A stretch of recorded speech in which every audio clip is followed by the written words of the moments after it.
Halo kawan-kawan Suara Milenial.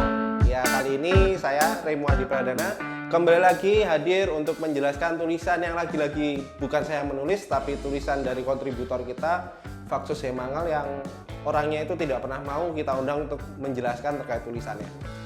Nah, jadi tulisan yang akan kita bahas hari ini terkait tulisan Vaksus dengan judul Joe Biden yang tidak hidden. Karena saya diminta untuk menjelaskan, mungkin saya tidak bisa menjelaskan secara detail karena saya tidak tahu sih si Vaksus ini maksudnya mau seperti apa inti tulisannya. Tapi yang saya tangkap, Vaksus dia melihat bahwasannya isu yang sedang panas di Amerika terkait rasisme karena dipicu si George Floyd yang meninggal karena polisi kulit putih, di situ memicu sebuah gerakan yang sebenarnya berdampak di semua aspek, tidak luput dari aspek politik. Ditambah lagi Amerika akan melakukan pemilunya di bulan November nanti. Salah satu kandidat yang mengambil posisi dalam isu ini adalah si Joe Biden. Joe Biden itu adalah calon kandidat presiden Amerika dari Partai Demokrat yang dia masih bersaing sama Sanders untuk menentukan siapa sih wakil dari Demokrat yang akan melawan Trump, presiden incumbent saat ini. Nah, di sini kalau Vaksus dia bercerita bahwa ketika kita tarik kasus ini ke dalam komunikasi politik, jadi Vaksus dia membatasi frame-nya terhadap komunikasi politik yang dilakukan si Joe Biden. Di situ dia menjelaskan bahwa posisi Biden dan cara pengkomunikasiannya itu dia menyasar ke sisi political advocacy. Nah, political advocacy ini apa? Political advocacy adalah kepercayaan seseorang bahwa perilakunya atau keterlibatannya dalam sesuatu akan berdampak pada perubahan.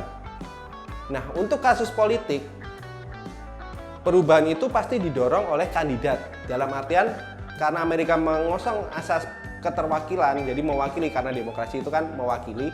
Nah, Biden ini adalah salah satu salurannya.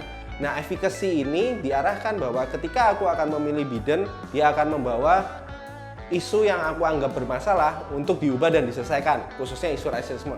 Isu rasisme itu bagi Amerika itu memang udah ada sejak dulu, bahkan berdirinya Amerika Serikat pun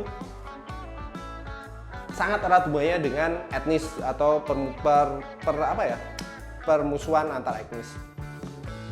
Nah, di situ posisi Biden dari tweetnya, aku kan akhirnya melihat lagi tweet dari Joe Biden terkait dengan isu ini. Jadi memang tweet Joe Biden itu sangat persuasif untuk menunjukkan bahwa ini ada yang tidak beres dalam penanggulangan kasus isu ini. Masa iya National Guard harus turun untuk menyelesaikan isu rasial?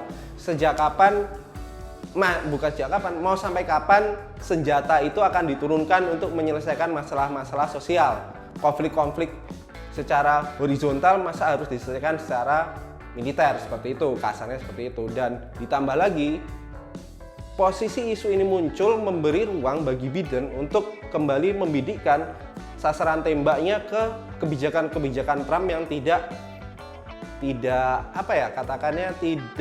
mensupport penyelesaian konflik rasial ini. Justru yang dilakukan adalah menganggap bahwa mereka yang berprotes itu bisa untuk melakukan tindakan yang lebih dari sekedar penghalauan huru-hara seperti penembakan atau apa jika kerusuhannya berlangsung semakin parah. Nah, disitulah si Biden akhirnya bersuara terkait itu, bagaimana sih dia menanggapi isu ini. Itu banyak teman-teman bisa lihat di tweetnya, bahkan dia pakai live tweet juga, dalam artian sekarang kan Twitter ada kayak live Instagramnya itu. Nah, di situ posisi si Biden untuk memposisikan dirinya.